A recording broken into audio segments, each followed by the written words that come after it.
ప్రేమ అనేది 2 అక్షరాల పదం కావచ్చు. కానీ అదే ప్రేమ ఇద్దరు మనుషులని, 2 వేరువేరు ప్రపంచాలని, 2 వేరువేరు మనస్తత్వాలని ఒకటి చేస్తుంది. అదే ప్రేమ ఇష్టపడినప్పుడు బావున్నా, ఇష్టపడిన వ్యక్తితో చెప్పే క్షణం మాత్రం భయం వేస్తుంది. అందుకే మీ ప్రేమకు పదాలను జతచేసి మీరు ఇష్టపడిన వాళ్ళని మీ జీవితంలోకి ఆహ్వానించండి.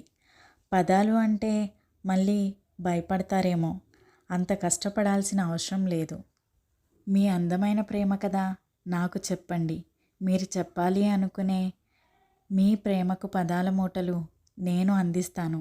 ఈ వ్యాలంటైన్స్ డేకి మీ లైఫ్లో ఉన్న లేక రాబోతున్న మీ పార్ట్నర్కి ఒక అందమైన పోయట్రీని గిఫ్ట్గా ఇవ్వండి. డీటెయిల్స్ కోసం లేట్ చేయకుండా నాకు ఇన్స్టాలో DM చేసేయండి.